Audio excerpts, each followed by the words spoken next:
Muy buenos días. A nombre de la Junta Directiva de la Comisión Nacional de Mejora Continua de la Educación, Mejoredu, saludo a la OEI, a la maestra Patricia Aldana Maldonado, que es la directora representante de la oficina en México de la Organización de Estados Iberoamericanos. Saludo también a todo el equipo que ha hecho posible este foro o estos foros, en particular a los intérpretes de señas. Y quiero dar la bienvenida particularmente a la doctora Inés Dussel, que es investigadora y especialista en estudios de la escuela, teorías pedagógicas y medios digitales, quien en este último sesión de nuestro ciclo iberoamericano nos va a presentar la conferencia magistral de cierre titulada Resignificar el sentido de las tecnologías, la escuela y la formación. Bienvenida, Inés. La doctora Inés Dussel, una gran amiga, conocida de hace muchos años y además una investigadora con muchísimo reconocimiento, es profesora investigadora del Departamento de Investigaciones Educativas del CINVESTAB. Es miembro del Sistema Nacional de Investigadores de México en el nivel 3. Doctora en Educación, egresada de la Universidad de Wisconsin-Madison. Fue directora del área de educación de Flaxo, Argentina, entre 2001 y 2008 y ha sido profesora visitante en las universidades de Melbourne, París 8 y Humboldt de Berlín. Recibió en 2018 el Humboldt Research Award, otorgado por la Alexander von Humboldt de Alemania, en reconocimiento a su trayectoria académica. Sus temas de investigación actual se vinculan a la cultura visual y digital en perspectiva histórica y pedagógica. Es una muy breve síntesis de Inés, que además ha sido una investigadora que ha trabajado muchísimo en este periodo de pandemia y ha aportado muchísimas ideas. Bienvenida, Inés, un gusto saludarte y coincidir en estos espacios. Te doy la palabra. Muchísimas gracias, Etelvina. Muchísimas gracias también a Patricia de la OI, a todos y a todas las que están haciendo posible estos encuentros.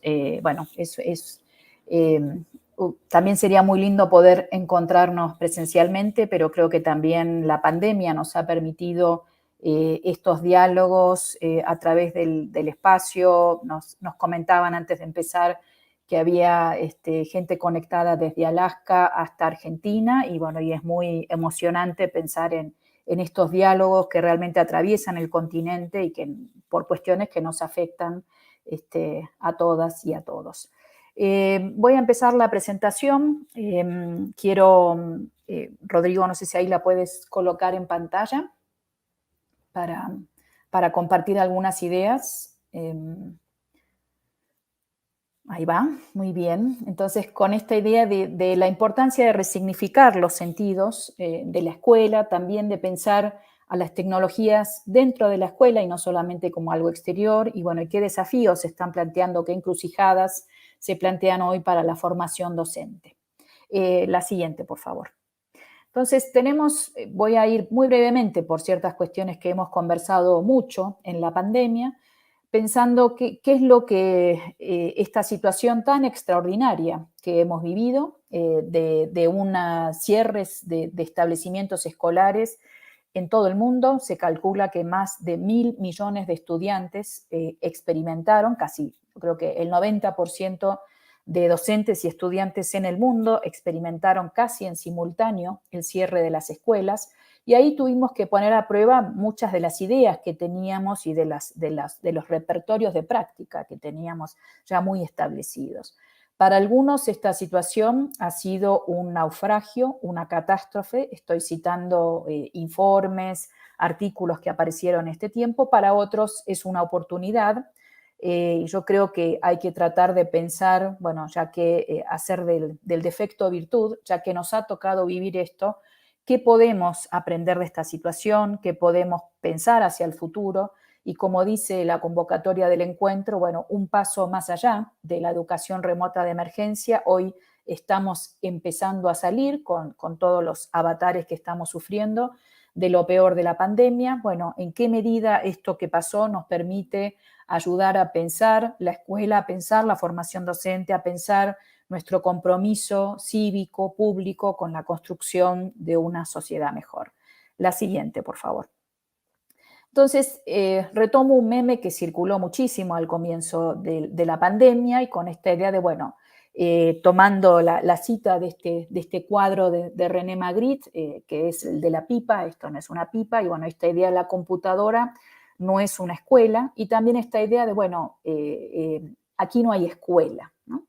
Y por ahí, como lo vengo tratando de formular en ciertos escritos y conferencias en el último tiempo, bueno, pensar esto de qué es una escuela sin escuela, o en el sentido de una escuela tal como la conocíamos, ¿no?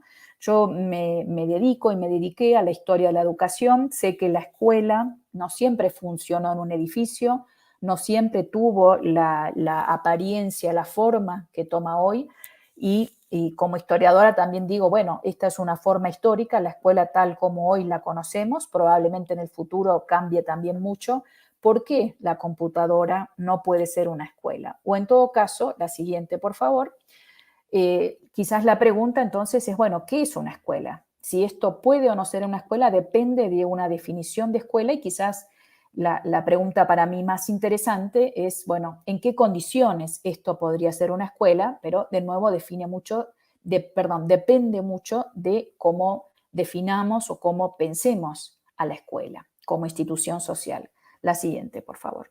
Entonces, ¿qué es la escuela? Yo creo que ahí hay que pensar en una escuela que es, por supuesto, lo que sucede en las aulas. Es una institución de enseñanza y de aprendizaje, es la escuela, pero también es una institución administrativa que tiene que ver con una institución pública, con ciertas regulaciones, con cierto encuadre estatal, por ejemplo, de qué es lo que se hace ahí, que regula el trabajo de los estudiantes, el trabajo de los docentes, que lo hace visible, lo hace contabilizable. En un sentido, esto voy a retomarlo después, tiene sus partes buenas y sus partes quizás más complejas.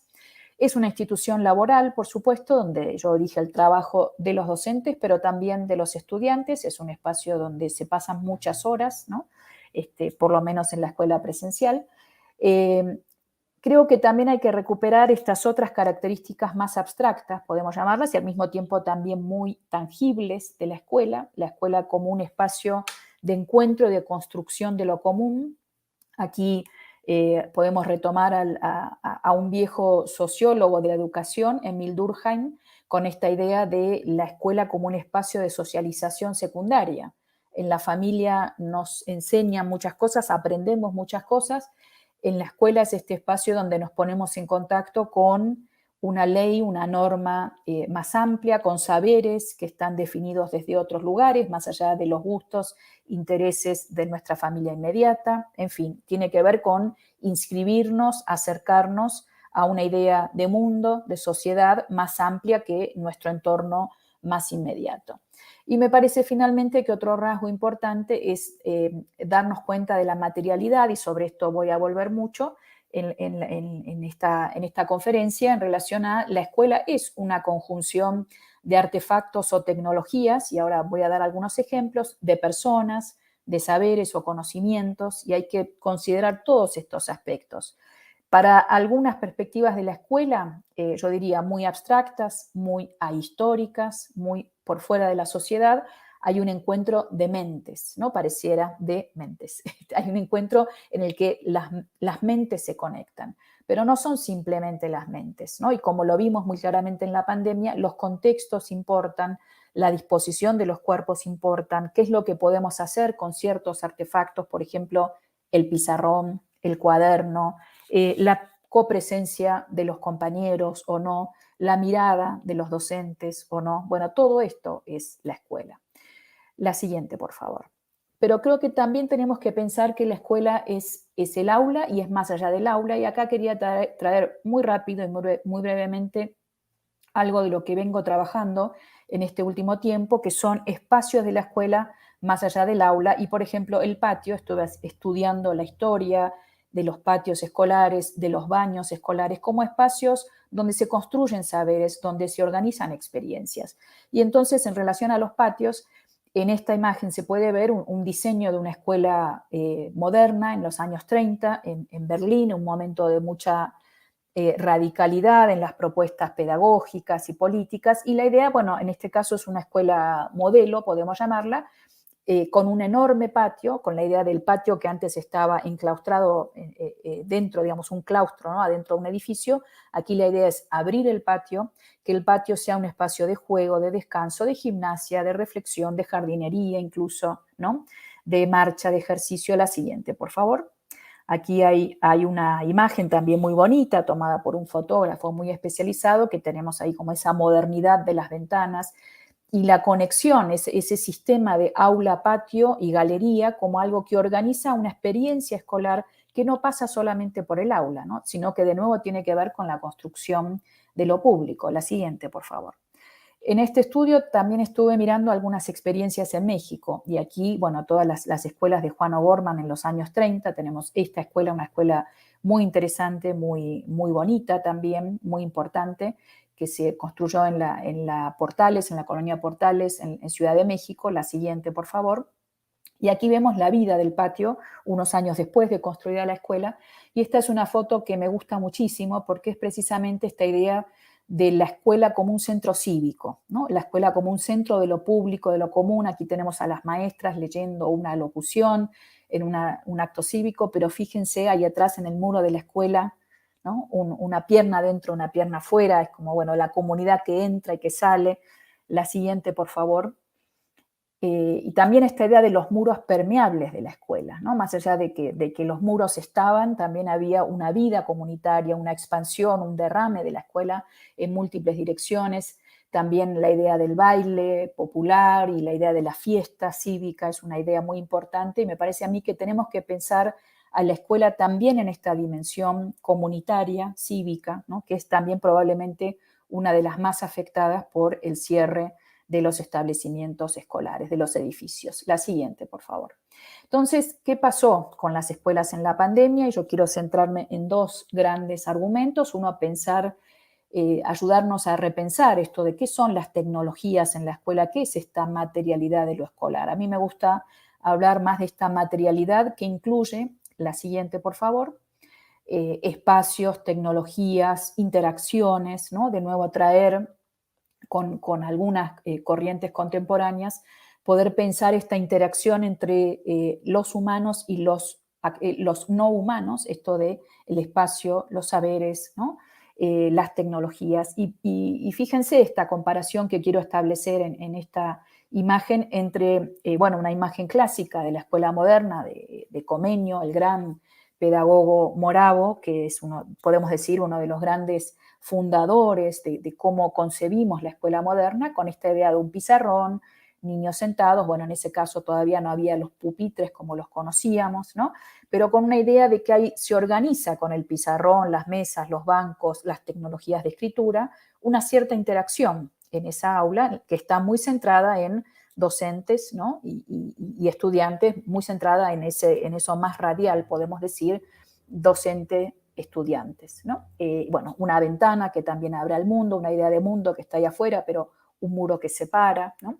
Las tecnologías no son, quiero decir, y voy a insistir, algo externo, son algo, hay que pensar esa dimensión tecnológica o técnica de la escuela más allá de lo digital, ¿no? Y traer, bueno, qué organizaban los pizarrones, los cuadernos, los pupitres, la ventana, los muros, y qué organiza en esta segunda escena, que es una escena previa a la pandemia, pero que ya veíamos algunos de estos fenómenos con una atención, podemos decir, mucho más individualizada, mucho más fragmentada. Esta es una imagen que se publicó en el New York Times, es una imagen que yo creo que tiene un discurso crítico, o yo la leo así por lo menos, de las tecnologías y una idea de, bueno, cada niño, cada niña enfrascado, ¿no? En sus auriculares, mirando a su pantalla, el docente un poco sin saber qué hacer, está ahí como auxiliar, aleatorio, hay múltiples centros, esta idea de los múltiples centros en el aula, y se pierde algo de conversación común. Uno puede decir quizás se gane interés, pero se pierde algo de conversación común y también se delega la autoridad de qué se enseña, de las secuencias, en las plataformas, ¿no? Aquí esa pantalla podemos suponer que están haciendo algo, usando un software, haciendo una búsqueda, mirando un video. Bueno, ahí hay una delegación de conocimiento en las plataformas que me parece que hay que seguir monitoreando y estudiando mucho más porque, bueno, trae aparejadas varias consecuencias. La siguiente, por favor. Entonces, ¿qué pasó en la pandemia? En la pandemia comenzó, se cerraron los edificios, hubo una apuesta en América Latina a distintas formas de sostener la continuidad pedagógica, una muy importante y que se consideró central, tenía que ver con la televisión educativa, sabiendo que había una conexión muy desigual, una posibilidad de acceso muy desigual a tecnologías digitales, por lo tanto se apostó más por la televisión, aún sabemos que no todos tenían acceso a la televisión, pero sin embargo esta fue la apuesta principal. Sin embargo, bueno, y ahí tenemos distintas escenas, ¿no? Con computadoras o con una netbook, una tablet, sin ninguna de estas tecnologías, ¿no? O solamente con la televisión. Tuvimos un traslado muy heterogéneo y muy desigual de la escuela a distintas pantallas o a distintos impresos en algunos casos, ¿no? También hubo ausencia de pantallas. La siguiente, por favor. Y ahí lo que vemos es estas que se produjeron, por un lado, desconexiones. Tenemos sectores, grupos de estudiantes que no se conectaron de ninguna manera, que la conexión fue cuando pudo serlo por impreso. Pero quizás por lo menos para mi sorpresa, más que la televisión, lo que primó fue el celular, ¿no? Fue el celular inteligente, fue sobre todo lo que llamo yo la pedagogía del WhatsApp, una idea de que, bueno, no podíamos acceder de otra manera, la televisión quizás estaba, quizás no estaba, no teníamos tanta manera de saberlo, y lo que funcionó y lo que se expandió muchísimo es el uso de WhatsApp. Fíjense esta información que produjo el INEGI este año y que es en realidad de fines del año pasado. Tenemos en primaria un 70% que el medio de comunicación más fuerte fue por el celular, y después va bajando y junto con esto, la siguiente por favor, es muy interesante mirar este cuadro, está disponible si lo buscan en internet, la idea de quién puede usar ese celular, ¿no? Y cuántos celulares hay en cada casa, cuántos estudiantes están recibiendo, comunicándose con sus docentes a través del celular al mismo tiempo. Y lo que se ve, por supuesto, tiene bastante que ver con la edad, pero no solo. En la escuela primaria, la mayoría comparte el celular, no tiene un celular de uso exclusivo. Esto va cambiando en la secundaria hasta en la media superior, y en la superior ya hay un celular de uso exclusivo, pero igual hay un tercio todavía en la educación superior que comparten el celular con otros miembros de la familia. Esto tiene muchas consecuencias, porque podemos decir de aquello que se imaginaba inicialmente, podemos acercarnos, bueno, esa comunicación fue más esporádica, estuvo complicada por la dificultad de acceso a datos, estuvo complicada por las mismas limitaciones del celular, ¿no? Lo que puede ir y venir por el celular, en general, después voy a hablar un poco de eso, pero son tareas como productos terminados y cuesta mucho más hacer un seguimiento del proceso, de las distintas respuestas, un intercambio, de nuevo esta dimensión colectiva, pública, se va fragmentando. La siguiente, por favor. Y quiero compartirles ahora esta idea de las una y mil formas que tomó la escuela a partir de algunos dibujos. En primer lugar, la siguiente, por favor. Unos diseños, unos diagramas que elaboraron algunos maestros de Córdoba, en Argentina, con los que hicimos un curso de formación en la pandemia y les pedimos que dibujen cómo había sido la experiencia en la pandemia, ¿no? Y vemos en este primer diseño, por ejemplo, bueno, esta diferencia, ya esto es de 2021, cuando hay una vuelta a la educación, a la bimodalidad, se llamó así, a una educación presencial, pero que sostenía burbujas, grupos que a veces estaban, a veces no estaban, estudiantes que no venían y que se conectaban o no se conectaban. Bueno, y aparece toda esta heterogeneidad, este centro de la educación puesto más bien en la computadora. La siguiente, por favor. También un camino de obstáculos, uno puede decir. Este es otro dibujo muy interesante de cómo se trabajaba en la escuela este centro del celular, este celular que dice no puedes deshacerte de mí, ¿no? El celular como también para los docentes la gran plataforma por la que pasó la escuela, y me parece que aquí, en términos de las tecnologías, tenemos que repensar muchísimo estas posibilidades y límites de los celulares para las pedagogías. Creo que aprendimos mucho de sus posibilidades, creo que también tenemos que reflexionar algo más sobre sus límites, ¿no? Bueno, esta habitación convertida en cuarto, biblioteca, aula, oficina, salón de yoga, ¿no? También la intensificación del trabajo docente, el borramiento de fronteras entre lo íntimo, lo público, ¿no? Las dificultades que surgieron a partir de eso. La siguiente, por favor. También otro dibujo hecho a partir de fotografías, y aquí aparece también, bueno, Netflix, por ejemplo, ¿no? Y las distracciones, este exterior intermitente que va y viene y la dificultad, y esto es una situación relativamente privilegiada, podemos decir, donde hay una computadora, donde hay conectividad, pero también muy difícil de navegar en términos de repertorios de prácticas, en términos de qué hacemos con nuestro trabajo, de cómo nuestro trabajo nos invade todas las horas del día, los fines de semana, ¿no? Y se mezcla todo y bueno, también dificulta ahí un encuadre pedagógico más específico. La siguiente, por favor.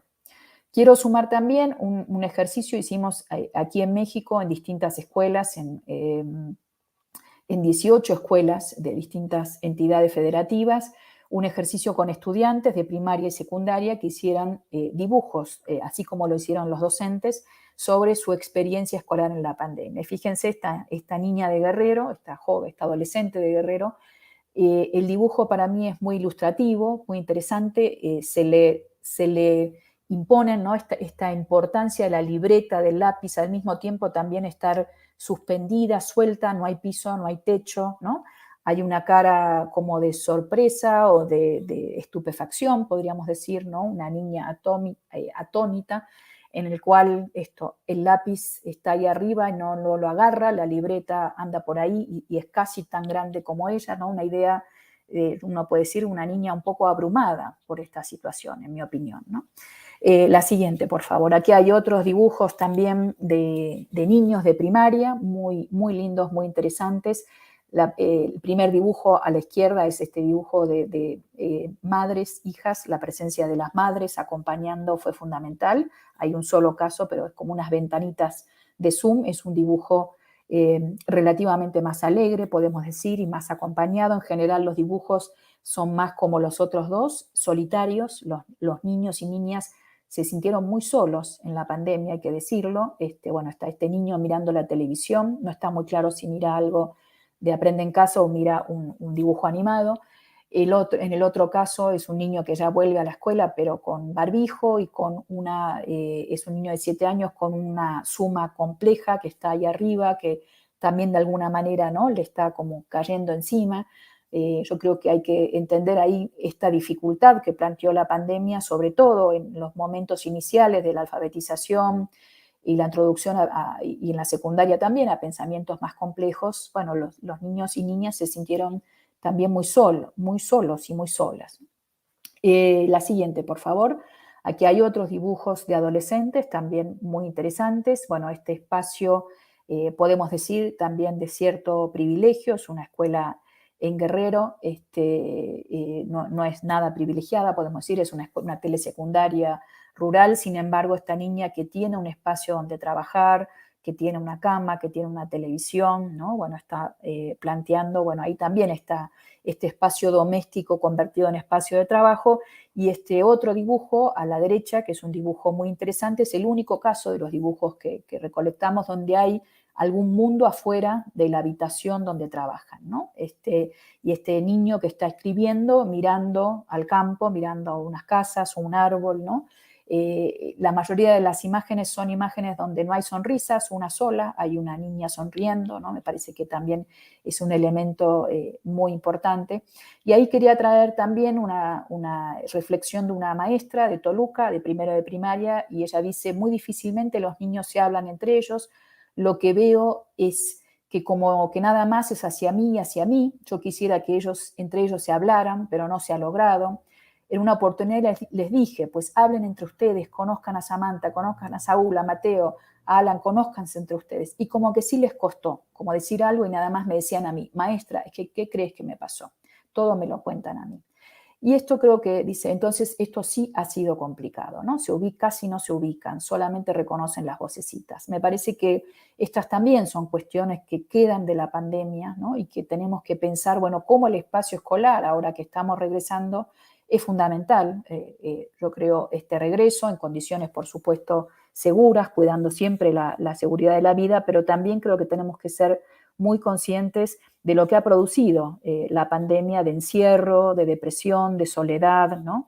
de dificultad de ver el mundo, de perderle el miedo al mundo, de dificultad de reconocer la importancia de los pares, de los compañeros, de un mundo más amplio. Me parece que ahí, bueno, Jorge La Rosa lo decía muy bien en este sentido de no hay que olvidar el mundo. Bueno, me parece a mí que la escuela es el lugar que nos recuerda que hay un mundo. Vuelvo a esta idea de la fiesta cívica, la escuela es eso también, es enseñanza, es aprendizaje, es comunidad, es lo público, es lo común, y la materialidad de la escuela, en ese sentido, las tecnologías de la escuela son muy, muy importantes. La siguiente, por favor. Paso a un segundo eje de reflexión que tiene que ver con cómo esta nueva materialidad que tuvimos que experimentar en la pandemia dislocó las pedagogías, nos obligó a hacer otras cosas con las pedagogías. De nuevo, esto tiene una parte interesante y una parte también compleja, ¿no? Que creo que hay que repensar. La siguiente, por favor. Hay un primer fenómeno, yo creo, que nos deja varias lecciones, ¿no? Poder pensar la presencia más allá de la presencialidad, ¿no? Y creo ahí estoy compartiendo un texto que a mí me ayudó mucho a pensar en esta pandemia. Es un texto difícil, pero lo recomiendo para aquellos que se animen, en términos de, bueno, ¿qué pasa con los modos de conocer que tienen que ver con la presencia, ¿no? Kumbrecht dice, bueno, hay culturas, y en América Latina, en América en general, tenemos una experiencia de muchas culturas no occidentales, podemos decir, que promueven modos de conocer que no van tanto por el significado, sino por una copresencia de los cuerpos, ¿no? Y ahí hay una cierta tensión. Yo creo que en la escuela también esos modos de conocer de la presencia de la copresencia de los cuerpos son muy importantes, ¿no? Y ahí en los dibujos aparecía claro, ¿no? La ausencia de otras, de otros, de esos otros en los cuales uno construye ese andamiaje, se apoya, mira cómo lo está haciendo, conversa, discute, confronta, compara, ¿no? Y creo que ahí hay que pensar, bueno, esa presencia, digo, pero no solamente en la presencialidad, ¿no? Pudimos darnos cuenta que podemos hacer presencia en la virtualidad, hay formas de hacernos presente en la virtualidad, y también a veces tenemos una presencialidad en la escuela sin presencia, sin que los sujetos todos nos involucremos, nos comprometamos, estemos ahí de cuerpo y mente, estemos afectivamente, intelectualmente involucrados en lo que estamos haciendo.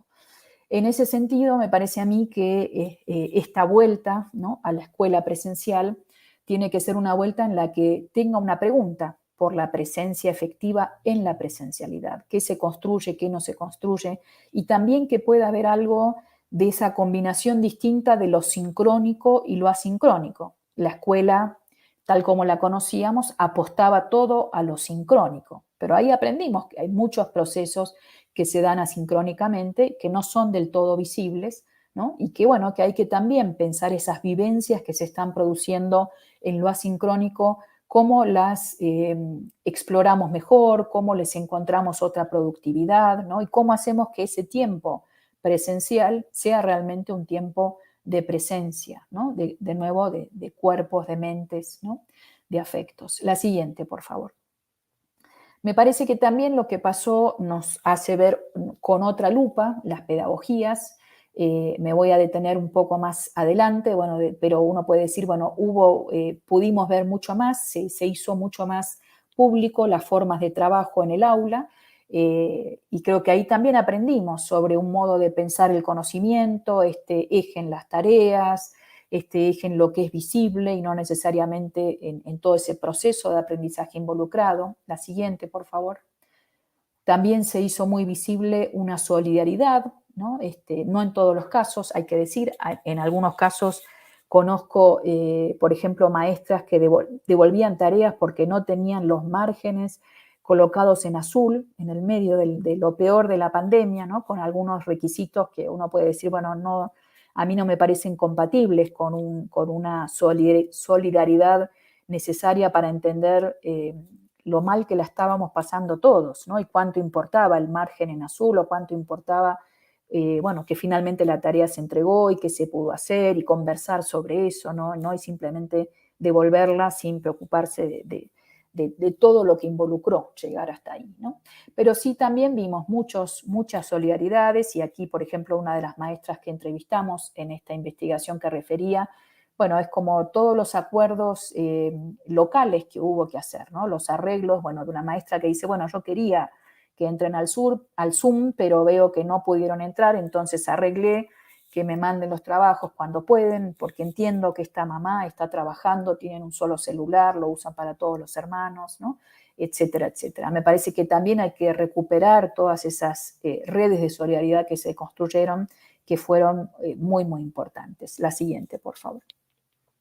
Pensando específicamente en el trabajo con los conocimientos, creo que también lo que sucedió en la pandemia marca algunas líneas de trabajo posteriores, ¿no? Por un lado, esta equivalencia entre los contenidos que hay que dar con dar el programa, ¿no? Y esta idea de, bueno, nuestra tarea como docentes es dar un programa. Y creo que eso, por un lado, sí, es cierto, ¿no? Tenemos que dar un programa, pero por otro lado, tenemos que enseñar, y el enseñar no es solamente dar el programa, ¿no? Involucra muchas otras cosas. Y ahí en las entrevistas que mencionaba pude ver algunos maestros y maestras que decían, bueno, no tengo que hablar con ellos de lo que les está pasando, tengo que hablar con ellos de lo que está pasando en su comunidad. Por ejemplo, se pusieron a trabajar otros contenidos más localizados. Bueno, estaban trabajando, por ejemplo, en una escuela rural, muchos niños en la cosecha, estaban trabajando con sus familias en el campo. Bueno, a ver,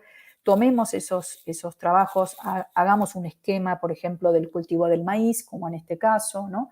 Y esto hagamos alguna revisión de educación para la salud, cómo están comiendo, cómo se están alimentando, que piensen en la cantidad de refrescos que toman, que trabajemos algunos contenidos de química con los azúcares, etcétera, ¿no? En ese sentido, a mí me parece que las experiencias que fueron productivas van mostrando la necesidad de una selección de contenidos que también tome en cuenta lo relevante y que no se aferre al programa, más allá de que por supuesto hay que respetarlo, pero me parece a mí que también hay que tamizarlo por aquello que es posible, que es relevante, que es significativo en este tiempo, ¿no?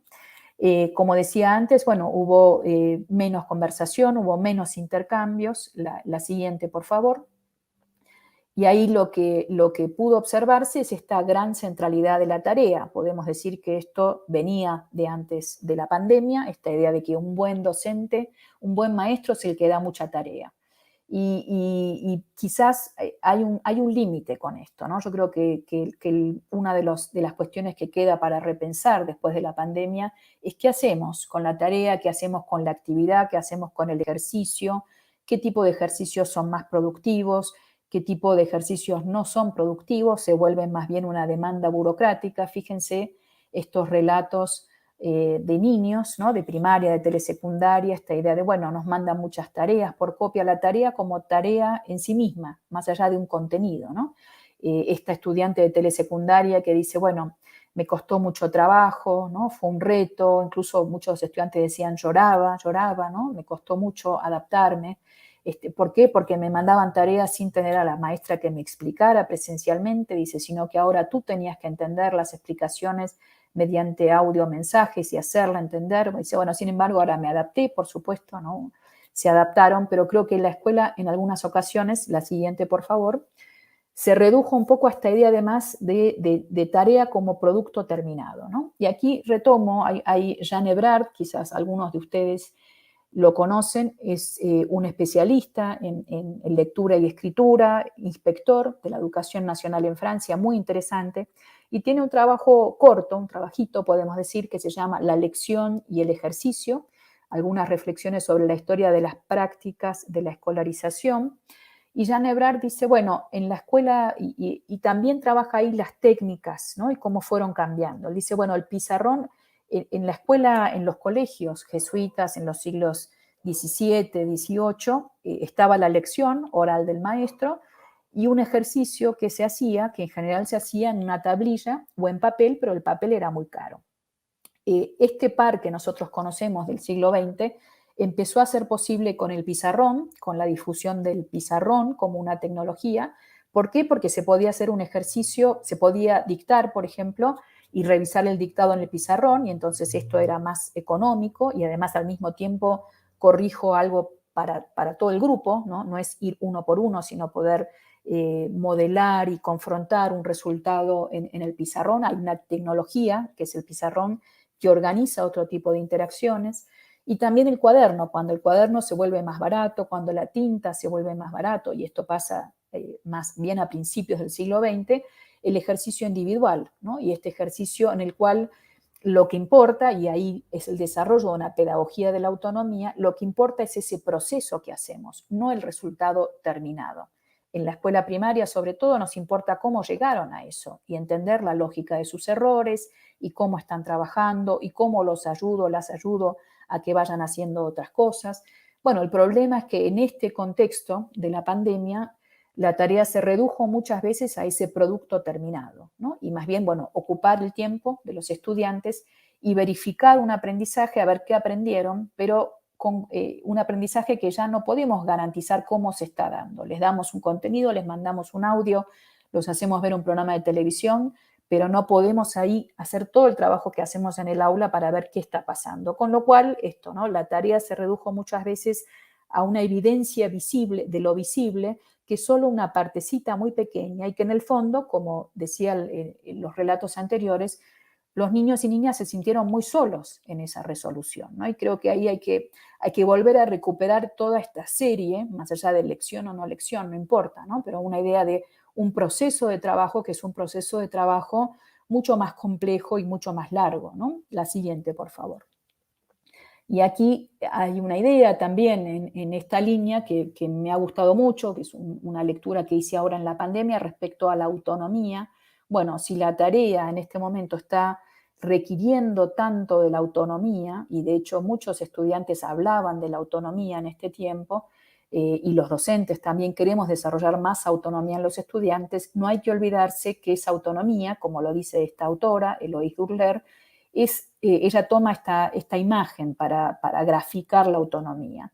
La autonomía es como tirarse, ¿no?, por la resbaladilla, bueno, pero necesitamos ahí una construcción, adultos que acompañen, que estén arriba, que estén abajo, que estén en el camino, que esta dificultad sea adecuada para el momento en el que están, ¿no? Y bueno, cada uno si hay que subirlo hasta arriba, ¿no?, como a este niño más pequeño, bueno, entender que la autonomía no es tírate y arréglate como puedas, ¿no?, sino que requiere de toda una disposición, ¿no?, artefactual, pedagógica, didáctica, que es la que tenemos que proveer, ¿no? Y quizás en este trabajo, la siguiente, por favor, en este trabajo tan centrado en la tarea y tan centrado en un ideal de autonomía, bueno, creo que también generamos mucha fragmentación, mucha desigualdad también, porque aquí vemos que opera muchísimo aquello que se puede movilizar desde las casas, los apoyos que tienen o no tienen, ¿no? Y bueno, también un director, por ejemplo, que entrevistaba, él me decía, bueno, esto, ¿no? Yo le digo que los docentes tienen que ser autónomos,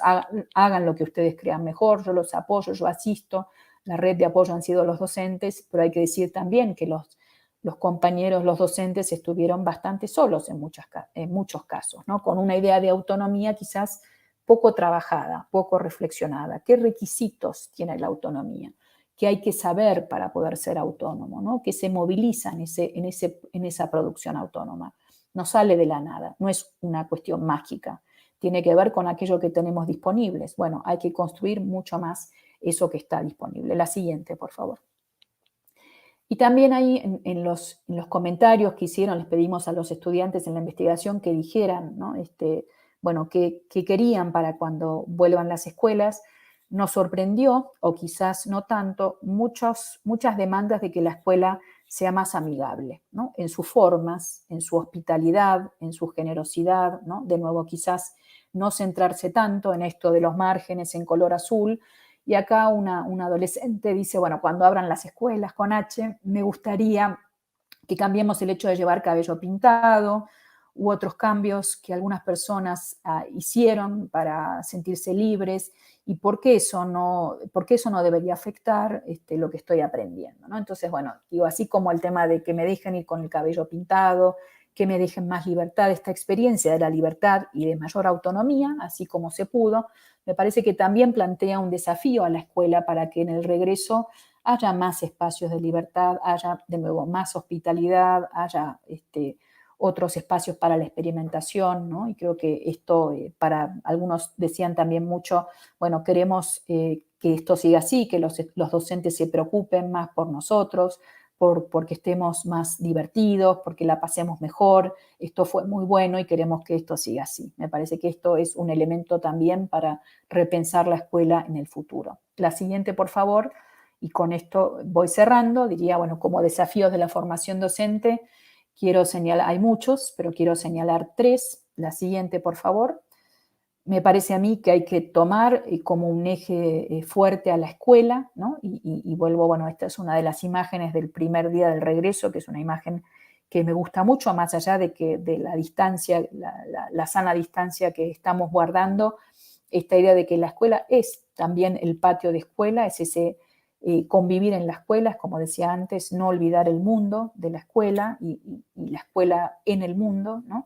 No perder de vista ese carácter público y común de la escuela. Me parece que hay que sostener, bueno, en esta vuelta a la escuela, la convivencia, la hospitalidad, la generosidad.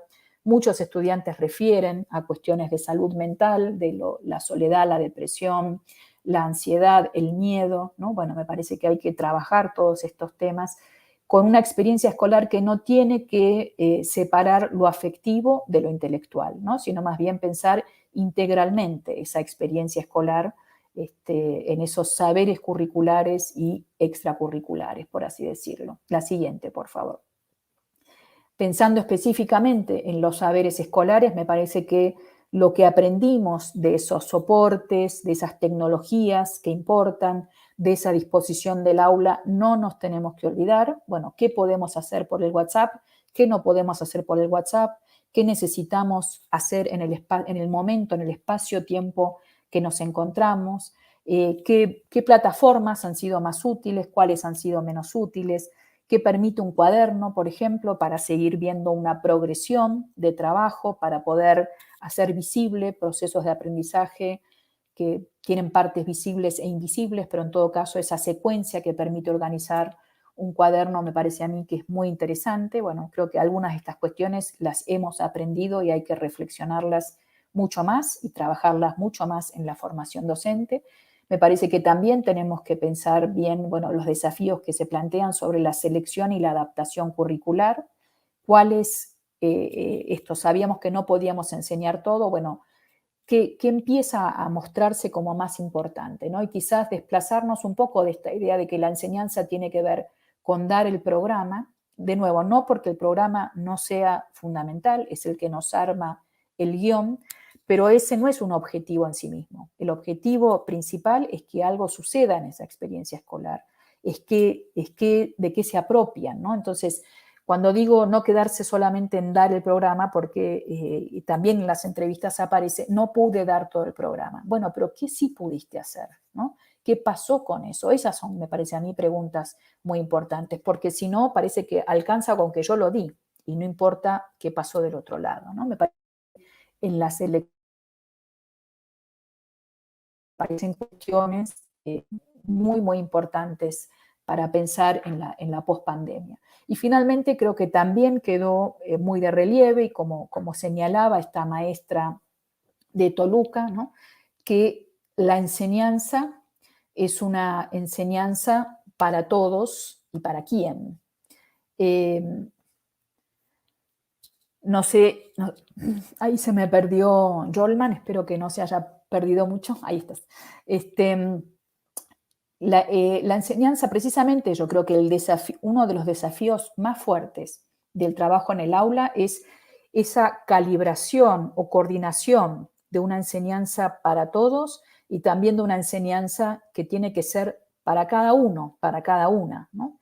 Ahora en la pandemia se nos fue mucho para el lado individual. Bueno, me parece que hay que volver a coordinar y a calibrar ese trabajo en el aula, en grupo, esa construcción colectiva de los conocimientos, ¿no? Y que no se nos vaya para ninguno de los dos polos, ¿no? Tiene que estar ese trabajo colectivo y tiene que también haber un trabajo más singular, más individual. La siguiente, por favor. Hay una idea también ahí de conocimiento que para mí es muy, muy rica, que la plantea una escritora, filósofa, poeta española, Chantal Melliard, y ella dice, bueno, conocer implica merodear por lo ajeno, extraviarse, alejarse, irse lejos y volver para producir una reflexión sobre lo propio, ¿no? Y ella dice, bueno, hay que tener cuidado que no se nos convierta el conocimiento en esta acción del turista, de ir de lo mismo a lo mismo, no tanto salir de lo propio para desestabilizarlo como para reforzarlo, ¿no? Esta idea del conocimiento como merodear lo ajeno, la escuela como un espacio de merodeo, conozco cosas que no me imaginaba, aprendo cosas que no me imaginaba, que no sabía. Bueno, me parece que, de nuevo, ese interés por el mundo, esa atención sobre el mundo es algo que hay que trabajar mucho en tiempos en que la pantalla quizás nos circunscribe en nuestra propia burbuja, ¿no? La siguiente, por favor. Y finalmente creo que hay que repensar el trabajo docente, ¿no? Que hemos aprendido mucho sobre todo lo que es el trabajo docente. Tuvimos que desplegar nuestros procesos de trabajo, nos dimos cuenta de cuánto cuesta hacer ciertas cosas, del tiempo que lleva, ¿no? Y me parece a mí que hay que avanzar también ahí en una reflexión no burocrática, ¿no? Moverse un poco de esta línea de las evidencias, del trabajo, del aprendizaje y más bien ser más conscientes de aquello que hemos producido y de lo que nos ha costado más en este tiempo de pandemia, ¿no? Y ahí puse un extracto de un chat que nos compartía un profesor en una entrevista que nos contaba, bueno, cómo los profesores estaban estresados, estaban, ¿no? Que no sabían cómo recuperar, ¿no? También esta idea de la salud mental de los docentes, me parece a mí que hay que fortalecerla y para mí la manera de fortalecerla es fortalecer un colectivo que nos hace de andamio, ¿no? Que nos sostiene. Y ahí, bueno, los consejos técnicos escolares, los grupos de estudio, ¿no? Todo lo que se ha venido trabajando colectivamente, lo que también trabaja mucho Mejor Edu, me parece a mí que es la mejor manera de sostenerse, porque efectivamente ha sido un tiempo muy, muy exigido, ¿no? Muy, muy intenso. También lo es el regreso a la escuela y me parece a mí que ese trabajo docente que solemos pensarlo muy individualmente, hay que pensarlo en términos de una trama institucional, ¿no? De una trama institucional, de nuevo, que tiene que ver con un trabajo que construye lo público, que construye lo común, ¿no? Y en ese sentido me parece que también una de las cuestiones que quedan hacia adelante es, bueno, otra normatividad que sostenga más lo colectivo y no una evaluación o una mirada que está muy centrada en una producción individual, ¿no? Cuando aquí lo que está en juego es una trama institucional que se despliega en el trabajo, en todo caso, de cada una y cada uno. La siguiente, y con ya mis comentarios finales, quiero traer una idea que también estuve revisando en la pandemia, por una tarea escolar de la hija menor de mi marido, que tenía que trabajar la Revolución Rusa y no le gustaba, y etcétera, y nos pusimos a leer otros materiales y encontramos este diario de Jacques Sadoul, el enviado militar, el agregado militar francés en ese momento en San Petersburgo, llega en el medio de la Revolución Rusa, en 1917, y es un cronista muy interesante porque él no entiende nada, ¿no? Y no tiene partido tomado. Y entonces las reflexiones de él en esos días a mí me hacían acordar a mucho de lo que vivimos en la pandemia, y él decía, bueno, no sabemos qué puede ocurrir mañana, puede ir para un lado o para el otro. Incluso dice, ¿qué deberíamos desear para mañana? ¿No? Y a mí esta idea de sostener la pregunta por el deseo como pregunta abierta, me parece también muy interesante. ¿Qué es esto de volver a la normalidad? ¿Qué normalidad? ¿Volvemos a la vieja escuela? ¿Volvemos a una escuela que podemos repensar en función de lo que aprendimos? La siguiente, por favor. Y quiero traer aquí dos comentarios de los estudiantes que me gustaron mucho, que entrevistamos. Por un lado, Magdalena de Tabasco, que dice, bueno, prefiero estar dentro de un salón de clases que detrás de un celular o una computadora. Me gustó también el uso de las preposiciones dentro de un salón de clases, ¿no? Que detrás de un celular, esta idea de, bueno, de lo que significa la escuela como experiencia, como espacio donde estamos, ¿no? Y no protegidos por una pantalla. Y por otro lado, otra estudiante que dice, bueno, quiero que no haya miedo al juntarse con los demás, no quiero que exista el miedo a que si me pego mucho me contagiará, ¿no? Creo que en los dos casos, bueno, esta idea de hay que asumir ese riesgo de estar juntos, hay que estar ahí, ¿no? Bueno, y con esto voy cerrando, así tenemos un espacio para las preguntas, quizás no la siguiente, sino dos más, que hay una frase también esta que me gustó mucho, que salió también en un curso de formación con directivos en Argentina, y que esta directora de una escuela secundaria en La Pampa, en un espacio rural en la Argentina, ella decía, somos la generación de docentes que debe volver a imaginar cómo garantizar el derecho a la educación en el contexto de la pandemia y sus consecuencias. Tenemos la posibilidad de revisar aquellas acciones que hacíamos en forma automática, ¿no? Me gusta cómo ella plantea la cuestión de que hay que volver a imaginar el derecho a la educación en estas condiciones tan inéditas que estamos viviendo y que al mismo tiempo esto nos está obligando a reflexionar aquello que hacíamos por inercia.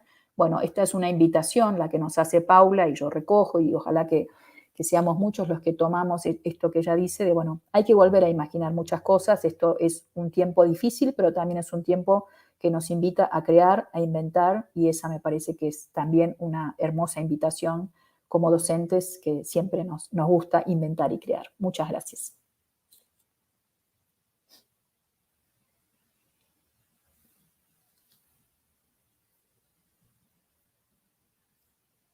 Muchísimas gracias, Inés. Creo que nos has dejado pensando mucho.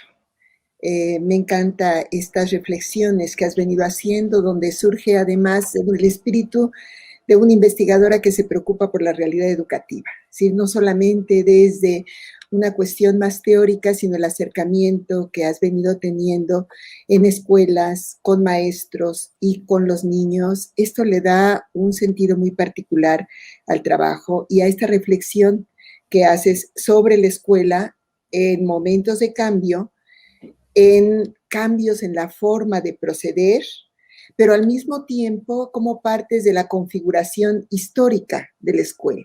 Es decir, hay muchas cosas que han cambiado, pero muchas otras que permanecen.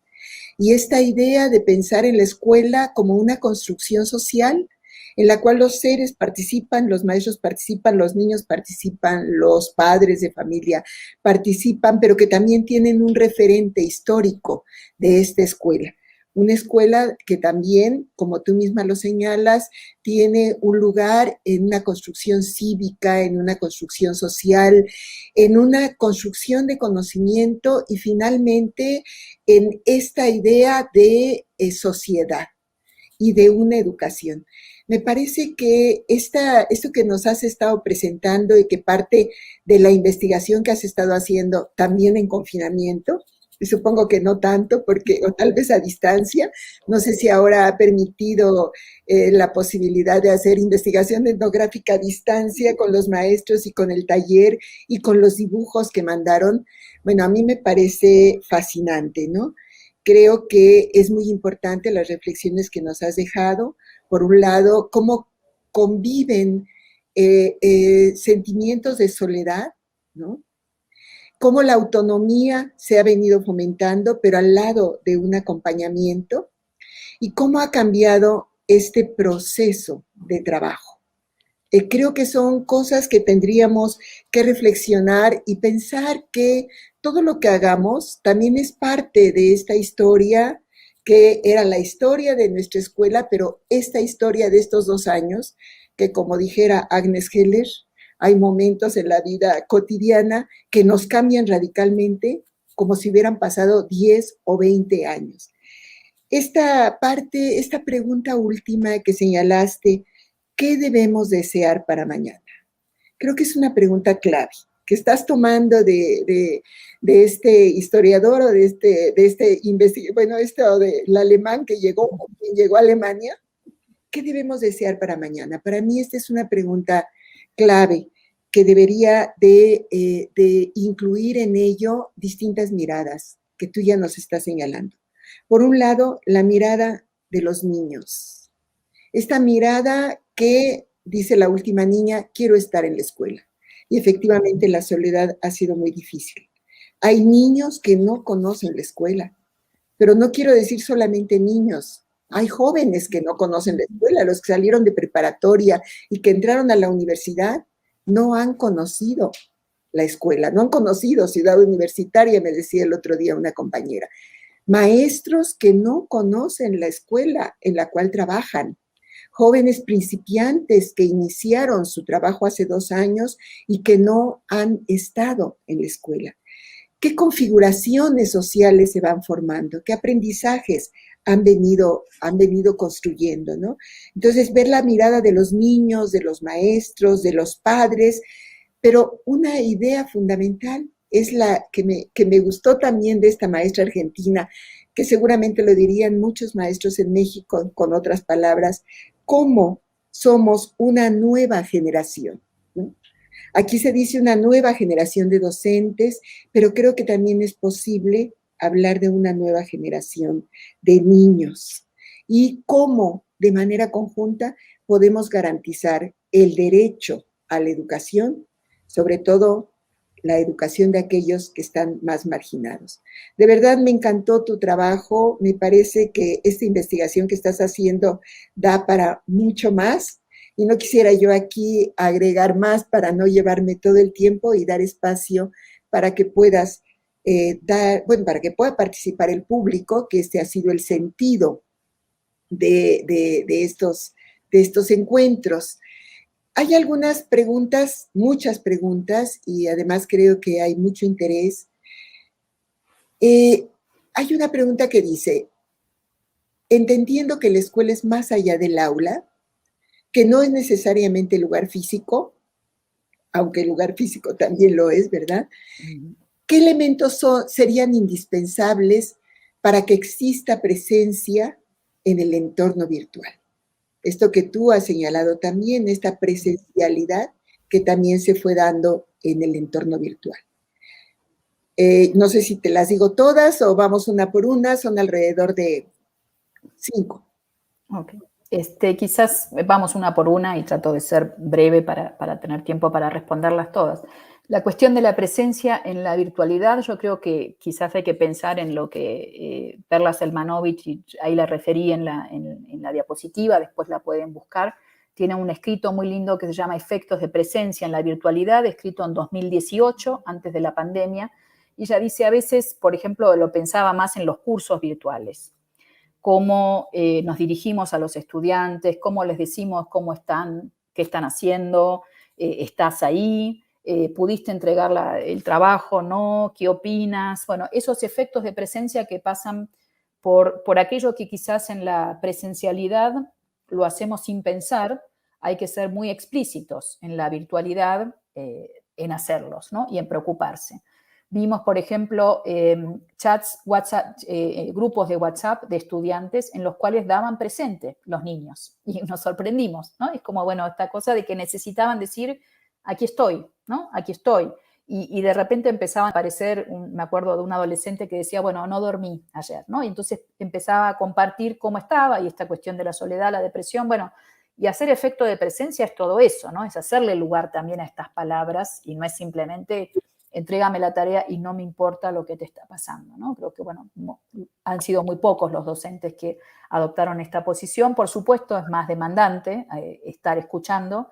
Yo diría que la presencia en un entorno virtual pasa mucho por la escucha, por la lectura, ¿no? Por la palabra que se pone, por el video que se manda, por el audio que se comparte, ¿no? Y donde existen desventajas tecnológicas, que también estaba, ¿no? en la pregunta, bueno, quizás hay que encontrar otros modos, ¿no? Hay que encontrar otros modos de, bueno, sé que no te puedes conectar, pero te mando, te acerco, y también sabemos que lo han hecho muchos docentes, que se encontraron en parques, se encontraron en la puerta de la escuela para entregar cosas y traer, ¿no? Digamos, esos son también formas de la presencia, ¿no? Conozco también muchos docentes, por ejemplo, una comunidad aquí en Querétaro que también tuvieron una actividad muy fuerte de asistencia en la comida, de asistencia en la vestimenta, en el contexto de la pandemia, de un empobrecimiento muy fuerte de muchas familias, estuvieron presentes. Y yo creo que esas son las formas de hacer presencia en el contexto, ¿no? Son muchas, pero el punto es que tenemos que estar presentes, ¿no? Y creo que ¿cuánto de esto le toca a la escuela? Yo quiero traer una anécdota, bueno, un momento muy duro que pasé en mi vida tuvo que ver con la crisis en Argentina del 2001-2002, una crisis como yo no he vivido, de gente haciendo cola en una panadería para que le dieran pan viejo a la noche, buscando en la basura, pero mucha gente, ¿no? Y me acuerdo que discutíamos en colectivos docentes si a la escuela le toca o no le toca resolver la cuestión del hambre, ¿no? Y me acuerdo de esta conversación muy dura, ¿no? Y por supuesto en un punto uno dice, no le toca. Pero yo también decía, ¿qué les enseñas a tus alumnos si se desmayan de hambre y tú no haces nada? ¿No? Me parece que hay un momento ahí no estamos por suerte en ese contexto y creo que eso también hay que decirlo, pero diría, bueno, tenemos situaciones de duelo en muchas familias, tenemos situaciones también de pérdida de empleo, situaciones muy duras. No podemos mirar al costado, también les enseñamos algo muy duro. Podemos tratar de ver qué es lo que nos toca en ese contexto y quizás buscar alianzas con otras instituciones para resolver esas necesidades más inmediatas que por supuesto no le toca a la escuela. Pero también diría, mirar al costado es también una enseñanza ética muy complicada, ¿no? Muy problemática. Y me parece que eso también el efecto de presencia pasa por decir, me importa lo que te está pasando, escucho lo que te está pasando y aquí estamos todos navegando esto juntos, ¿no? Me parece que esa es como la cuestión central para mí de la escuela. Muchísimas gracias. Bueno, esta pregunta abarcaba varias de los maestros y de los integrantes del público que la hacemos. Ahora, la otra cuestión es las desventajas tecnológicas, y yo creo que también se refiere a las desventajas sociales, culturales y demás. ¿Cómo se puede fomentar esta presencialidad? Aunque de alguna manera tú ya lo estás señalando, ¿no? El interés de esta presencialidad en realidad es que son muy disímbolas y que tienen desventaja. Pero junto con esto, y junto con esta diversidad de realidades que estamos viviendo y de experiencias, hay una pregunta que se refiere mucho al interés de este ciclo. Desde tu punto de vista, ¿qué habilidades deberían promover los programas de formación para docentes en la actualidad? Y tal vez vinculado a este programa, no creo que hayas hecho un programa de formación para docentes, pero de alguna manera fue un programa de formación para docentes el que tú hiciste. Sí. Desde tu experiencia, ¿qué habilidades se deberían de promover ahora? ¿Cómo deberían de pensarse estos programas para la formación de maestros? Bueno, creo indudablemente tienen que incluir la cuestión de lo digital porque nos estamos desplazando en esa dirección, porque tenemos que saber más de lo que sabíamos. Esto es así. Yo trabajo en temas digitales desde hace unos 15 años y es la primera vez que siento que muchos docentes que hasta este momento no habían querido saber nada se dan cuenta que también los afecta y que tienen que hacerlo. Pero yo diría que no hay que enseñar lo digital por lo digital mismo, ¿no? Diría que la formación, en todo caso, tiene que ir más por este lado que subrayaba de esta dimensión técnica de la pedagogía, que el eje tiene que ser la pedagogía, la escuela, el trabajo de enseñanza y de aprendizaje en la escuela, ¿no? Como una institución particular. Y yo diría, y bueno, yo empezaría por qué es enseñar en este contexto, en estos contextos que son como decías, disímbolos que son muy heterogéneos, pero al mismo tiempo, bueno, ¿cuál es ahí un eje vertebral de nuestra acción? ¿No? Me parece ahí que tenemos que partir de, bueno, nuestro trabajo de enseñar, la dimensión técnica, qué nos permitía hacer el pizarrón, el pupitre, el cuaderno, el aula, qué nos permite hacer el WhatsApp, qué nos permite hacer el Zoom, el Meet, el Classroom, ¿no? A favor y en contra, digo, y en todos los casos hay ventajas y desventajas, ¿no? Me parece ahí que hay que tener una posición más crítica y que el eje tiene que ser construir una posición docente que pueda usar distintas herramientas en función de un sentido de enseñar. Podemos volver, ¿no?, a esto de repensar el sentido de la escuela, de las tecnologías, de la formación, ese sentido que tiene que ver con introducir al mundo, con formar el mundo, con interesar con el mundo, con formar sujetos críticos, reflexivos, ¿no? Me parece que esos son los ejes centrales. Y yo diría, a mí no me convencen las propuestas formativas que son muy instrumentales en la tecnología, ¿no? Bueno, digo, en un momento sí, tienes que saber, pero lo que pasó también es que las empresas tecnológicas crecieron muchísimo con todo esto y hemos perdido de vista esta otra cuestión de lo público, de lo común, ¿no? Bueno, te enseñan a usar mejor el WhatsApp, el Zoom, el Word, lo que sea, ¿no? Pero creo que no te enseñan cómo hacer de esto un trabajo colectivo, público, ¿no? Y, por ejemplo, discusiones como las que yo señalaba, que trae Jan Ebrard y otra gente, bueno, nos importa el proceso de aprendizaje. No estamos con la idea del trabajo correcto, corregible, sino que esa es una parte, pero no es el objetivo central, porque si me quedo con eso es una relación cada vez más burocrática y además también cada vez deja más solos a aquellos que más apoyo necesitan, ¿no? Realmente creo que la pedagogía en el siglo XX avanzó muchísimo y quizás con la pandemia estamos retrocediendo en poner de relieve la importancia de esos procesos plurales, múltiples, singulares de aprendizaje, ¿no? Y acá más bien todo se enfoca en haz la tarea bien. ¿Sí? ¿Cómo llego a hacer la tarea bien? No es que estoy defendiendo hacer la tarea mal, ¿eh? Lo que estoy diciendo es que no es un objetivo en sí mismo, ¿no? El objetivo tiene que ser, bueno, ¿cómo llego? Tengo que visibilizar todo eso que hace posible hacer la tarea bien, ¿no?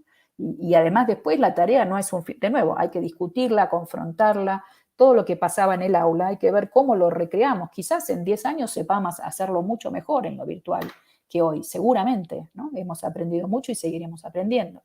Pero hoy más bien ha sido un intercambio de tareas como trabajo terminado y nos perdimos toda esa comparación, confrontación, revisión que sucedía en el aula, en los mejores casos, no siempre, pero que queremos que suceda en el aula en todo caso, que esa es la riqueza del trabajo pedagógico en la escuela.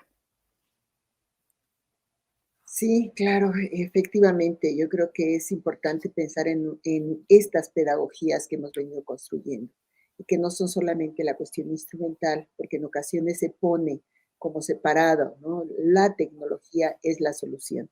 Me encanta ese meme que tú pusiste al principio de una computadora, esto no es una escuela. Y podríamos decir que esto no es la enseñanza y el aprendizaje, porque finalmente están los sujetos en medio. Y creo que pensar en el sujeto alumno y en el sujeto maestro es muy importante. Bien, ahora otra cuestión tiene que ver con los contenidos. Ha sido un tema que se ha hablado mucho, la disminución de los contenidos, la selección de los contenidos relevantes, un currículum muy sobrecargado que existe, y algunas preguntas que hay y que se concentran en esta que hacen varios maestros, pero esta se concentra, es cómo elegir algunos contenidos que son más importantes que otros en este momento. Y tiene que ver un poco con una selección curricular en momentos en los cuales ha cambiado la relación de transmisión, digamos, de transmisión de los aprendizajes. Este es algo así, incluso preguntan si es posible crear nuevas rutas de enseñanza y de aprendizaje que puedan abordar diversos contenidos y asignaturas sin tenerlos por separado, ¿no? Que sean actividades comunes. No sé si esto es una parte Uh-huh. de lo que tú has Sí, estado sí. viendo en tu investigación. Sí, creo que, bueno, me parece un tema muy interesante, muy complejo, difícil de resumir en poco tiempo. Yo doy el seminario de currículum en la maestría en el DIE y, bueno, tengo unas 30 horas y muchas más de estudios sobre esto, entonces, ¿cómo sintetizarlo? Yo diría, en primer lugar, yo soy una gran defensora del currículum como guión común, ¿no? Me parece que, de nuevo, pensando en esta dimensión de lo público, de lo común de la escuela, el currículum organiza esta ruta de aprendizaje, un guión común, unos contenidos mínimos, podemos ponerle distintos nombres, ¿no? Una propuesta cultural que sostiene de nuevo una conversación común. Esto me parece muy importante todavía más en la época de lo digital, de las redes digitales, porque ahí la tendencia más bien es a individualizar, a fragmentar, a que las referencias culturales lo pone lo más popular, lo más visto, el contenido viral, y ahí se van perdiendo la pluralidad, los contenidos menos populares, pero importantes, ¿no? Hay una idea de una holandesa, José Van Dijk, ella dice lo difícil pero importante, ¿no? Facebook inventó este botón genial para hacer dinero de me gusta. Uno con el clic consigue ver intereses, gustos, y eso se datifica, se comercializa, a esta gente de tanta edad, de tal lugar, le gusta todo esto. Sin embargo, la escuela es el lugar no del me gusta, es el lugar de lo difícil pero importante. No hay un botón para eso, pero tiene que haber, no tiene que haber un botón necesariamente, ¿no? Hay cosas que necesitamos aprender para vivir en sociedad que son más difíciles y que son muy importantes. Y, por ejemplo, una que yo creo que no sé si se pone en un currículum, pero que es aprender a escucharnos, ¿no? Esta cultura es cada vez más impaciente, la cultura de la viralidad, vamos al TikTok cada vez más corto, la atención más efímera, no nos escuchamos, ¿no? Y creo que ese es un elemento muy importante para la vida democrática, para el aprendizaje, para un conocimiento más riguroso, más detenido. Eso hay que pensar cómo traerlo al currículum, ¿no? Entonces, ¿qué seleccionar? Vamos a la pregunta, ¿no? Yo diría, me parece bien esta idea de crear rutas de aprendizaje, trataría de tener guiones comunes, pero también adaptables, por supuesto, que hay distintos contextos y hay distinta significatividad de los contenidos, pero quizás podemos ponernos más de acuerdo, y creo que yo iría menos por currículos extensivos en contenidos, de dar el programa, tengo que dar el programa, en historia tengo que llegar hasta el siglo XX y nunca pasamos de 1930 con suerte, porque es imposible, porque, ¿no? Después además tenemos grupos grandes, pocas horas. Entonces sí creo que tenemos que ir hacia una selección de qué es verdaderamente más importante y qué es más común. Y yo creo que ahí tiene que ver con lenguajes, con referencias, con modos de pensar. Si lo pienso desde las ciencias sociales, que conozco un poco más, diría, bueno, ahí importa, quizás a veces los temas no son tan importantes, aunque es importante una cronología básica, pero después profundizar, ¿no? La escuela ha priorizado lo extensivo y poco lo intensivo. Y entonces sabemos de todo un poquito, pero sabemos muy poquito. ¿Y qué era lo que pasó? Y se mezclan todas las fechas, y entonces los estudiantes dicen a veces las barbaridades que los escuchamos diciendo porque se les mezcló todo. Bueno, me parece que en parte tiene que ver con un conocimiento que ha sido trabajado poco en profundidad, ¿no? Entonces yo pensaría un currículum quizás más reducido, pero más en profundidad, con elementos más optativos, ¿no? Sin renunciar a un guión común. Reitero, me parece que es el eje central de un currículum, de organizar algo de lo público. ¿Qué cosas deben saber las nuevas generaciones? ¿Qué cosas queremos que sepan los niños y niñas mexicanas? Que no dependen de que aparezcan primero en Google. Me parece que también hay que pensar mucho en términos de esta situación digital, de la digitalidad, en la cual estamos delegando cada vez más el conocimiento que importa a lo que aparece en Google o YouTube. Y me parece que hay que sostener ahí una propuesta escolar fuerte, relevante, quizás más reducida, pero más ambiciosa intelectualmente en términos de ofrecer un contrapeso de una cultura más plural, donde no importa solamente lo popular, sino importa aquello que nos hace sociedad, ¿no? Nos hace sociedad común. Aprovechar, porque me estoy aprovechando, porque han llegado también preguntas muy, muy interesantes y tienen que ver con, por un lado, con la autonomía relativa, cómo poder promoverse esta autonomía relativa. Hablan desde los cursos a maestros, pero me parece que también es desde la práctica. Y con este asunto de la presencialidad, que pues ha creado muchos debates, ¿no? Muchos debates que a veces se polarizan demasiado. Entonces, a mí me gusta mucho una idea que también surge en las preguntas, la idea de promover o que los docentes promuevan y actúen en la solidaridad hacia todos los miembros de la comunidad. Entonces, la pregunta es cómo promover en los docentes esta mayor solidaridad en estos momentos de tanta incertidumbre, de tantos miedos, de tantos dolores que hemos pasado. Y con esto ya cerraríamos. Serían dos. Una referente a la autonomía relativa, cómo poder impulsarla y vinculada a este momento en que la escuela se abre, no se abre, hay miedo, cómo poder pensar en esto que la maestra decía, garantizar el derecho a la educación desde un punto de vista de solidaridad. Uh-huh. Bueno, son también dos preguntas muy grandes. En relación a la autonomía, yo diría que quizás lo que necesitamos tener más en claro es cómo se construye esa autonomía, qué requisitos o qué requerimientos se está planteando, qué necesitamos organizar para producir más autonomía, ¿no? La autonomía no es un dato que está ahí afuera, es algo que se construye y las prácticas autónomas se aprenden. Entonces, quizás también hay que pensar en una secuencia, una progresión hacia mayores grados de autonomía, un entender, bueno, dónde puedo dejarlos más solos y más sueltos para que hagan cosas y dónde necesito recuperar, recopilar, volver a poner en común, ¿no? Me parece a mí que parte de las cuestiones con la autonomía van por este lado de explicitar más esas condiciones un poco implícitas de la autonomía, hacerlas más explícitas, darme cuenta cuáles son los pasos que necesito para esa autonomía. Entonces también yo diría pensándolo con los docentes, ¿no? Una autonomía en el trabajo docente, bueno, ¿qué saberes necesita un docente para ser autónomo? ¿Qué seguridad en su trabajo? ¿Qué repertorios de práctica? ¿No? Y yo creo, ahí yo confío mucho en este trabajo colectivo, por ejemplo, de supervisión.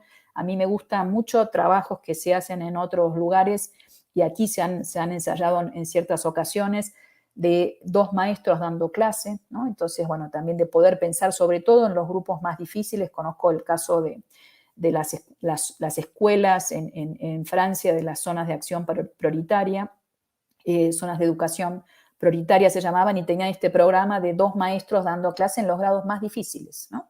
Entonces se acompañaban, pensaban, y no tirar todo en las espaldas individuales, ¿no? Sino, bueno, en este trabajo conjunto puedo ir construyendo mayor autonomía porque no estoy sola, ¿no? Porque estoy precisamente pensando, creando, inventando, apoyándome en una trama institucional. Me parece que esta para mí es una de las claves, no es la única, pero creo que sí tenemos que pensarlo, ¿no? Y quizás en términos de las tareas de los alumnos, bueno, ir armando una progresión. No es que lanzo primero la tarea más difícil, sino que voy pensando, bueno, ¿no? cómo voy construyendo esa autonomía. Y en relación a la segunda pregunta, la solidaridad y la educación como un derecho, a mí me parece que también pasa por un acuerdo colectivo, ¿no? Por un acuerdo colectivo. Me parece a mí que tenemos que poner eso en el centro del trabajo escolar, ¿no? Y a mí me parece, bueno, que esto ha sido algo beneficioso de estos últimos años, de esta nueva gestión, de poner en el centro los derechos y dejar de lado la evaluación docente y la idea más punitiva, ¿no? Vigilante, castigadora. Me parece que hay que desplazarse de ese lugar hacia una construcción de una nueva ética de trabajo, ¿no? De una nueva orientación del trabajo. Este es un proceso lento, por supuesto, es un proceso lento, pero me parece que hay que ir más por ese lado, ¿no? Y abrir más conversaciones también de las dificultades, porque ahí con lo mismo no puede ser un ideal que esté como inalcanzable. Bueno, ¿en qué se juega en lo cotidiano? ¿Cómo lo vamos construyendo? ¿Cómo podemos ser más solidarios? También yo creo que hubo en la investigación, nosotros vemos cosas muy interesantes y también cosas muy, muy duras, ¿no? De un cierto desencuentro con las familias, ¿no? Muchas familias que están enojadas con los maestros y dicen son todos unos flojos y no quieren trabajar y lo único que me piden son las evidencias, y los maestros que dicen la familia son unos flojos, son unos conveniencieros, ¿no? Lo único que miran es su conveniencia. Bueno, me parece ahí que hay que producir otros encuentros, de escucharse más, de encontrarse, quizás no solamente de escucharse, encontrarse en trabajos comunes, en defender la escuela, en defender ese espacio para las nuevas generaciones, ¿no? No sé, me parece que ahí son trabajos que hay que hacer a distintas escalas, desde la política educativa, desde Mejor Edu y también desde la acción de cada maestra y maestro en su aula con sus familias, ¿no? Y bueno, que hay que apuntar a un cambio quizás cultural, ¿no? En los próximos años y irlo construyendo también desde ahora.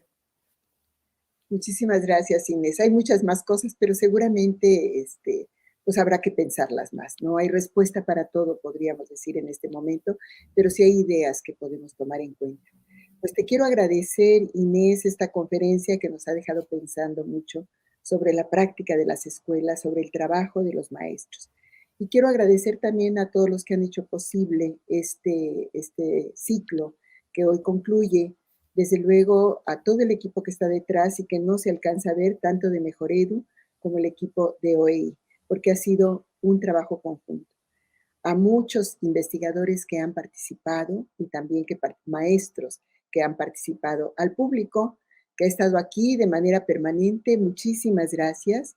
A los intérpretes de señas que llevan un trabajo muy pesado, pero que realmente nos ha permitido pues manifestar en lo concreto lo que es la atención a la diversidad. Y bueno, en este caso, pues ha llegado el momento de ir cerrando y yo le voy a pedir a la maestra Patricia Aldana, que está con nosotros, que nos acompañe para que nos dé el mensaje de despedida de este ciclo.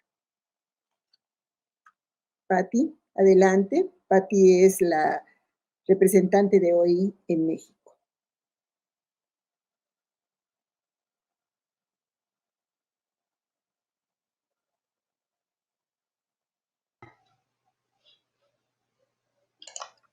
Muchas gracias, Etelvina. Te saludo con mucho gusto y te agradezco la complicidad que hemos tenido para hacer estos foros de conversación que, como bien dices, todo lo que hemos tratado de dar en estos espacios nos lleva a la reflexión y a pensar, a repensar todos estos temas.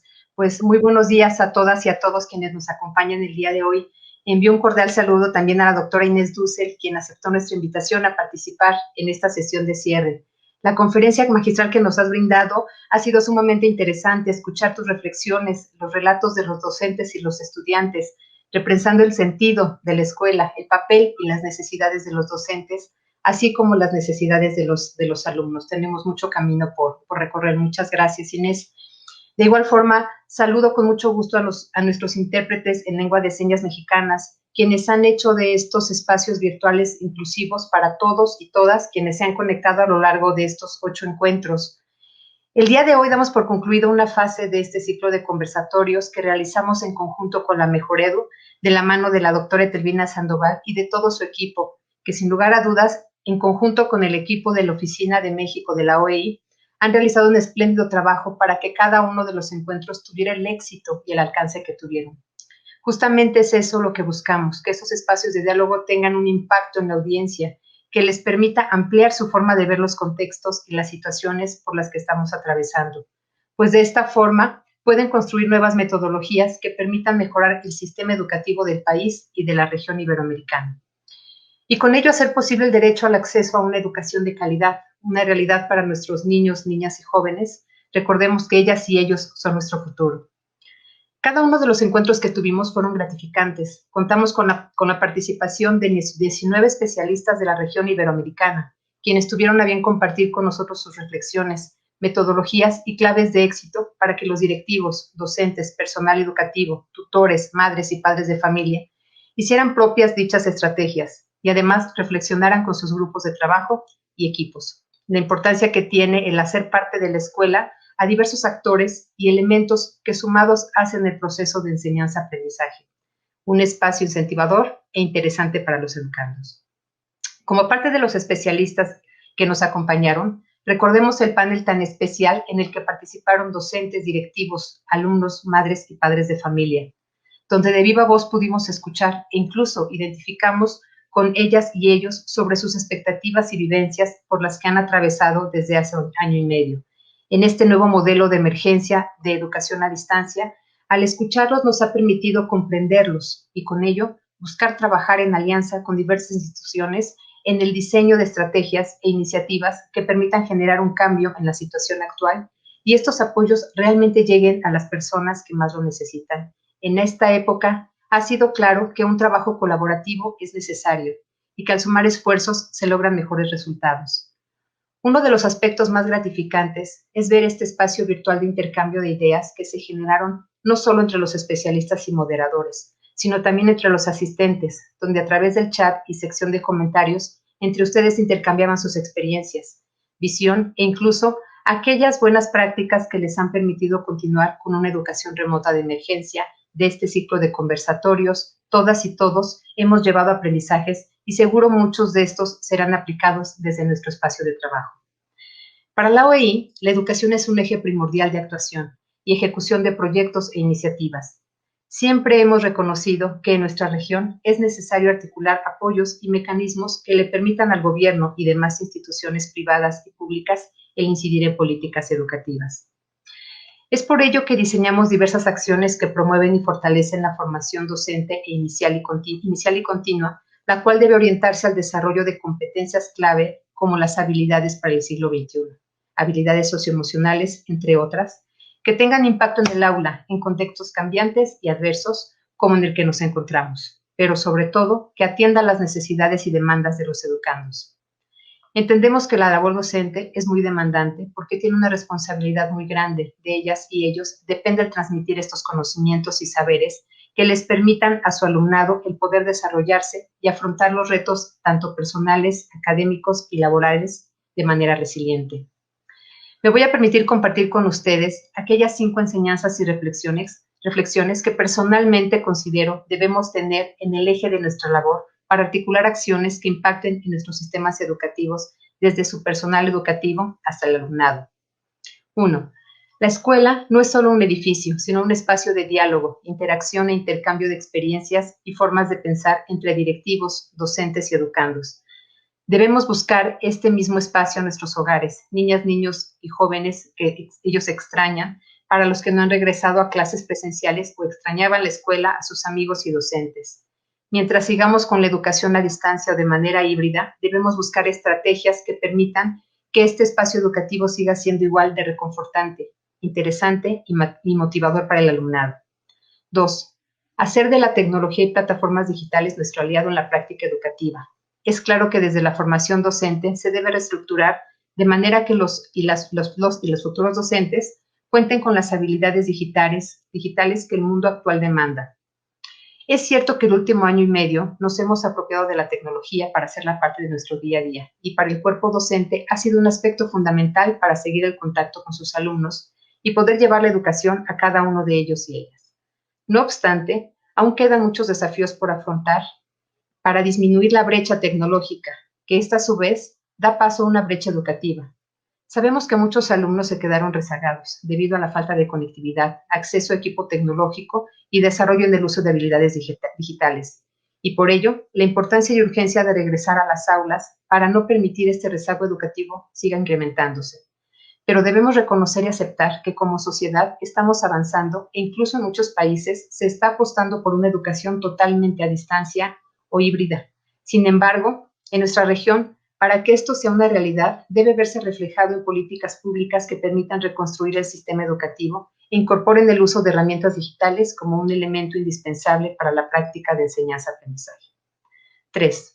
Durante este tiempo debemos valorar y escuchar el sentir del alumnado, madres y padres de familia, así como de docentes. Tenemos que ser empáticos con ellos y brindarles un espacio para conocer sus necesidades, para desahogarse y ayudarles en estos meses que han sido muy complicados y llenos de muchos cambios. Podemos aprender mucho de sus vivencias y así diseñar en conjunto una solución que permita llevar a la educación a todas y todos sin importar sus contextos. 4. La importancia de rediseñar los currículos escolares. Por uno, donde se incorporen las nuevas metodologías de enseñanza para algunas asignaturas, como la lectoescritura, que ahora ha sido mediada por las computadoras, tablets y teléfonos celulares principalmente. De igual manera, se debe considerar el incorporar asignaturas como habilidades socioemocionales y fortalecer las asignaturas como las ciencias sociales y naturales con un enfoque humanista, donde se le enseña al alumnado la importancia de cuidar nuestro ambiente, de respetarlo, además de permitirles desarrollar habilidades como el pensamiento crítico, el análisis y entre otros. 5. Como lo mencioné anteriormente, el valor de construir redes de formación docente, de crear comunidades y entornos educativos que permitan sistematizar y crear nuevas narrativas adaptadas a nuestro mundo actual. El contar con redes educativas les permitirá a los directivos, docentes, madres, padres de familia y alumnado el sumar esfuerzos y trabajar en conjunto para el diseño de experiencias y acciones que den respuesta a las necesidades de su entorno escolar. Cada centro educativo tiene necesidades distintas e incluso aquellas que son similares requieren de mecanismos distintos de actuación que permitan alcanzar los objetivos fijados. Como dije previamente, este ciclo de conversatorios es una parte de esta iniciativa conjunta. Próximamente y a través de nuestros canales oficiales de comunicación, tanto de la OEI como de Mejoredu, les compartiremos la memoria de reflexiones resultante de estos encuentros. Agradezco a todos quienes nos acompañaron a través de cada una de las sesiones. Les recuerdo que la grabación de cada uno de los encuentros también la van a tener disponible en la página de Facebook de la OEI México y del canal de YouTube de Mejoredu. Finalmente, extiendo mis felicitaciones a todos y cada uno de los especialistas que formaron parte de este ciclo de conversatorios. Ellos son parte fundamental y esencial del éxito y buen recibimiento que tuvieron los paneles. Nuevamente felicito y agradezco a nuestros equipos que han trabajado desde la OEI México y de Mejoredu por su compromiso y esfuerzo para la realización de este proyecto. Muchas gracias a todos y a todas. Muchas gracias, Patti. Pues en este momento estamos llegando a la conclusión del segundo ciclo iberoamericano de encuentros con especialistas que organizamos, como ya lo señaló Patti, entre OEI y Mejoredu. Este ciclo constituía, desde nuestro punto de vista, una vuelta de tuerca para seguir pensando la formación de los maestros en el contexto de cambios sociales, educativos, que había producido una pandemia que trastocó las formas escolares de operar. El primer ciclo de una segunda vuelta de tuerca al primer ciclo, porque del primero habíamos planteado como tema la formación continua y el desarrollo profesional docente en el contexto de nuevas normalidades. Quiero decir que en el momento en que lo planeamos, ninguno pensó que esto iba a durar tanto tiempo. Y cuando planeamos el segundo ciclo, consideramos los aprendizajes tenidos en el primero y el título fue marcando la discusión que nos interesaba impulsar. Se llamó Un paso adelante de la educación remota de emergencia, entendiendo que había habido una educación remota de emergencia y que nos permitía en la segunda parte de este título repensar el sentido de las tecnologías, de la escuela y de la formación docente. Si alguna certeza teníamos es que estábamos viviendo un cambio inédito, que era un cambio imparable en las instituciones educativas, que había también transformaciones en los vínculos pedagógicos, en las relaciones entre escuela, familia y comunidades, que entraba una nueva tecnología, porque ya Inés nos dijo, la escuela siempre ha tenido tecnologías, esto es una tecnología, el lápiz, pero también el pizarrón y demás, pero entraba una nueva tecnología a la cual habría que entender e incorporar desde una perspectiva pedagógica. Vemos que es importante avanzar hacia la digitalización de las escuelas y de los sistemas educativos, lograr la conectividad, pero ello no puede estar separado de la capacitación docente, de la revisión curricular, del desarrollo de nuevos recursos didácticos, pero sobre todo de las relaciones. La relación pedagógica entre docentes, estudiantes y padres y madres de familia, esto es algo insustituible. Quisiera retomar aquí las palabras que Jorge La Rosa dijo en la primera conferencia magistral.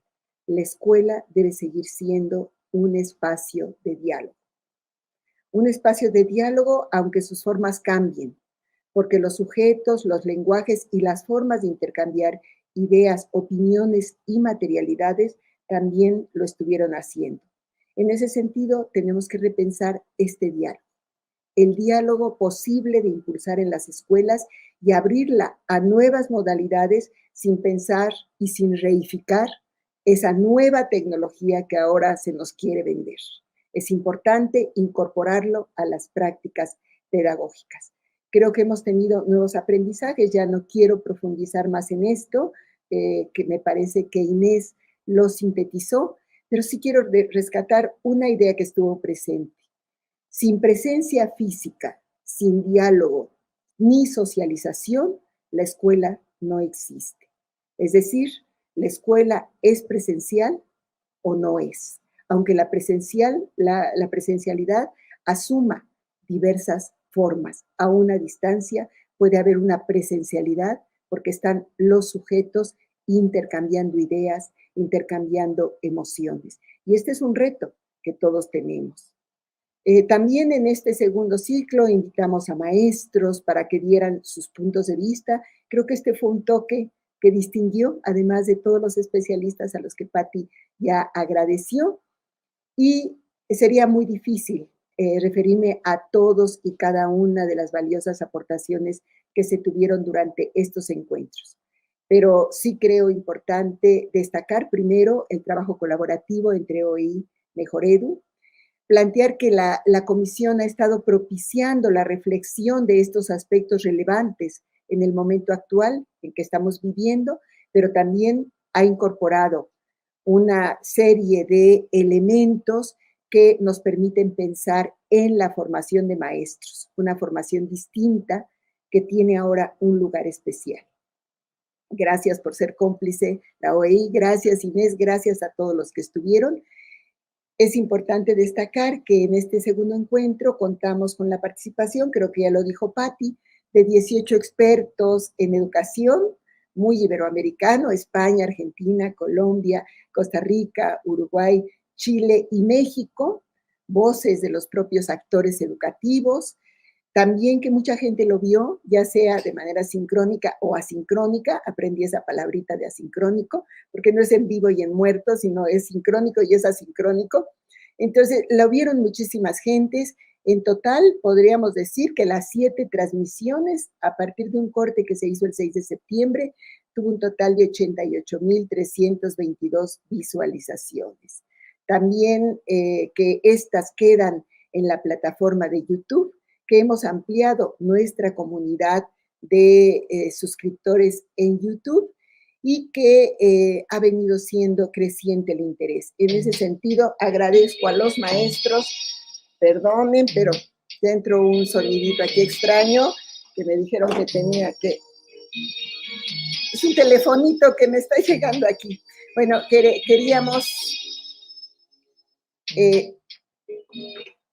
queríamos entonces agradecer a todos, maestros, ojalá que esto haya servido, este esfuerzo haya servido, maestros, directivos, funcionarios, y en este sentido vamos a hacer la clausura formal, ya saben que esto tiene que tener una cierta formalidad, y diríamos que siendo las 11:37, declaro formalmente clausurado el segundo ciclo iberoamericano de encuentros con especialistas entre Mejoredu OEI, titulado Un paso adelante de la educación remota de emergencia, repensar el sentido de las tecnologías, la escuela y la formación docente.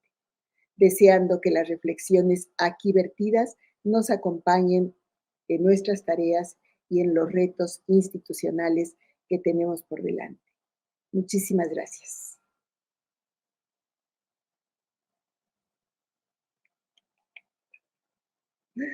Hasta luego.